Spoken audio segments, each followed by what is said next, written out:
ये कहानी एक स्टेसी नाम की लड़की के ऊपर आधारित है, जिसके अंदर कूट कूट के हवस भरी होती है और वो अपनी इस हवस की प्यास को बुझाने के लिए क्या क्या करती है, ये हम इस एक्सप्लेनेशन वीडियो में जानेंगे।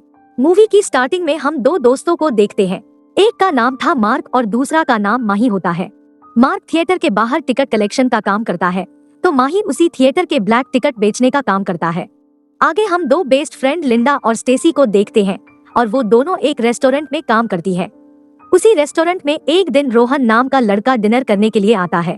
स्टेसी को रोहन बहुत पसंद आता है, इसलिए वो उसका ऑर्डर लेने के लिए उसके पास जाती है। फिर रोहन और स्टेसी में बातें होती है और रोहन स्टेसी से उसकी उम्र पूछता है, तो स्टेसी जानबूझकर उसे अपनी उम्र ज्यादा बताती है। वहीं रोहन 26 साल का था। फिर स्टेसी उससे उसका नंबर मांगती है। इसके बाद हम एक और मेन कैरेक्टर ब्रैड को देखते हैं। वो बर्गर शॉप में काम करता है और स्टेसी का बड़ा भाई है और यह सभी एक स्कूल में पढ़ते हैं। फिर इसके बाद हम स्कूल में स्टेसी और लिंडा को बात करते हुए देखते हैं। लिंडा स्टेसी को बता रही थी कि लड़कों को कैसे अपनी तरफ अट्रैक्ट किया जाए। दरअसल वो ये सब स्टेसी को इसलिए बता रही थी कि आज स्टेसी पहली बार रोहन के साथ डेट पर बाहर जाने वाली थी। वहीं बायोलॉजी क्लास के दौरान हम देखते हैं कि मार्क स्टेसी को देखकर मन ही मन मुस्कुरा रहा है। इससे हम समझ पाते हैं कि वो उसे लाइक करता है और यही बात वो माइक को भी बताता है। ये बात सुनकर माइक कहता है कि तुम्हें हर बार एक नई लड़की को देखकर ऐसा ही महसूस होता है, लेकिन तुम कभी भी उस लड़की से जाकर बात नहीं करते हो। दूसरी तरफ हम स्टेसी को देखते हैं, जो रोहन के साथ डेट पर जाने के लिए चुपके से अपने घर से निकलती है। फिर वो रोहन के साथ डेट पर जाती है। वहाँ पर वो लोग काफी इंजॉय करते हैं और साथ ही जमकर टपाटप भी करते हैं। अब इस रात के बारे में स्टेसी अगले दिन लिंडा को बताती है और कहती है कि उसने काफी इंजॉय किया।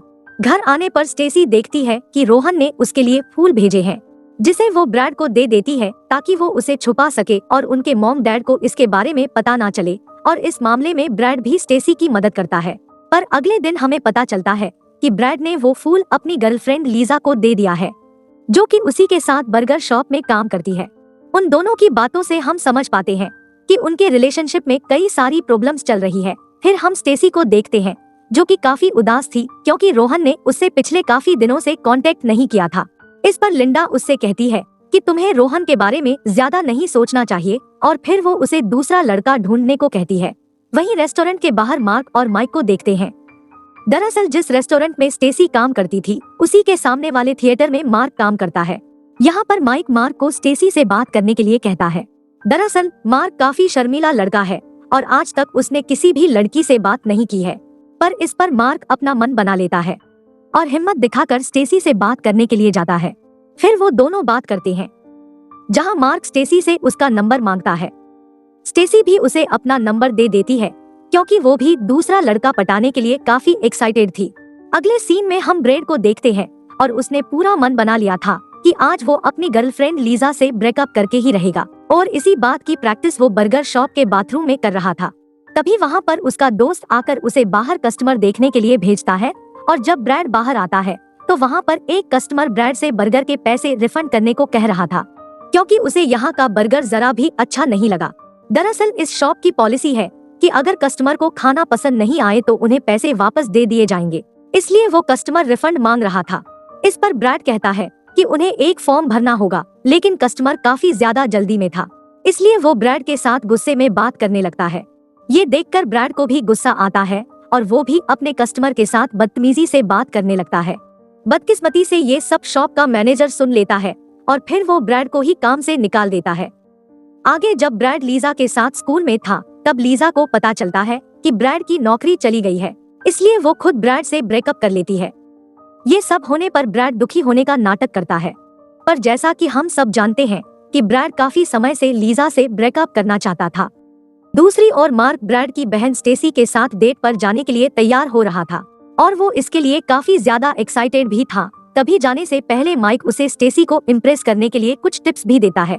फिर मार्क स्टेसी को डेट पर एक बड़े से रेस्टोरेंट में लेकर जाता है, जहां पर वो दोनों काफी ज्यादा बातें करते हैं और डेट खत्म हो जाने के बाद मार्क स्टेसी को उसके घर पर ड्रॉप करने के लिए आता है।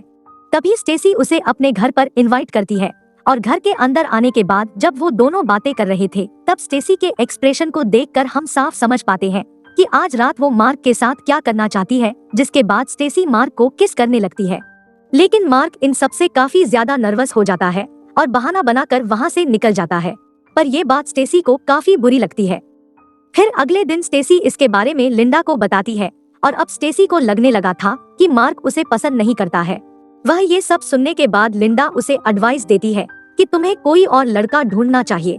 फिर हम देखते हैं कि मार्क और माइक बिना स्टेसी को बताए उसके घर पर आ जाते हैं। यहाँ पर स्टेसी लिंडा के साथ पूल पर रिलैक्स कर रही थी। इसके बाद चारों पूल में स्विमिंग करने लगते हैं। तभी ब्रैड घर पर आता है और यहाँ पर ब्रैड जब लिंडा को देखता है तब वो उसकी ओर बहुत अट्रैक्ट होता है। फिर ब्रैड बाथरूम में जाता है और लिंडा की खूबसूरती के बारे में सोचकर अपने हथियार को हिलाने लगता है। लेकिन तभी लिंडा भी उसी बाथरूम के अंदर आ जाती है और ब्रैड को ऐसा करते देख वो तुरंत वहाँ से चली जाती है। इसके बाद अगले दिन स्कूल में स्टेसी से जब अपना लॉकर नहीं खुल रहा था तभी माइक वहाँ आकर उसकी मदद करता है और ये बात स्टेसी को काफी अच्छी लगती है। फिर छुट्टी होने के बाद स्टेसी माइक के पास आती है और उसे घर तक छोड़ने को कहती है, जिसे सुनकर माइक कहता है कि मार्क सच में तुम्हें काफी ज्यादा लाइक करता है। लेकिन स्टेसी कहती है कि मैं मार्क को नहीं बल्कि तुम्हें पसंद करती हूँ। ये सुनने के बाद माइक भी काफी इम्प्रेस हो जाता है और उसी के साथ उसके घर जाता है और वो दोनों थोड़ी देर बातें करते हैं और फिर स्टेसी माइक को स्विमिंग करने के लिए इनवाइट करती है। फिर जब स्विमिंग कॉस्ट्यूम पहन रहा था तभी स्टेसी वहाँ पर आ जाती है। यहाँ पर वो दोनों काफी करीब आते हैं और दोनों टपाटप करते हैं। इसके बाद अगले दिन स्कूल में माइक काफी खुश नजर आ रहा था और जब स्टेसी उसके पास बात करने के लिए आती है तो वह काम का बहाना देकर वहाँ से चला जाता है। दूसरी तरफ ब्रैड को एक दूसरे रेस्टोरेंट में जॉब मिल गई थी जिसका ओनर उसे एक होम डिलीवरी करने को कहता है। फिर जब ब्रैड होम डिलीवरी करने के लिए कपड़े चेंज कर रहा था तभी ओनर उसे कहता है कि उसे रेस्टोरेंट के यूनिफॉर्म में डिलीवरी करनी होगी। फिर जब ब्रैड डिलीवरी लेकर कार से जा रहा था तभी उसके कार के सामने दूसरी कार आकर रुकती है जिसमें बैठी लड़की ब्रैड की यूनिफॉर्म को देखकर उस पर हंसने लगती है। ये देखकर ब्रैड को काफी ज्यादा गुस्सा आता है और वो कस्टमर का खाना कार से बाहर फेंक देता है। फिर वो यूनिफॉर्म की टोपी भी फेंक देता है जिससे हम समझ पाते हैं कि उसे रेस्टोरेंट में काम नहीं करना है। इस तरह स्कूल में स्टेसी माइक के पास जाती है और उसे बताती है कि वो प्रेग्नेंट हो गई है।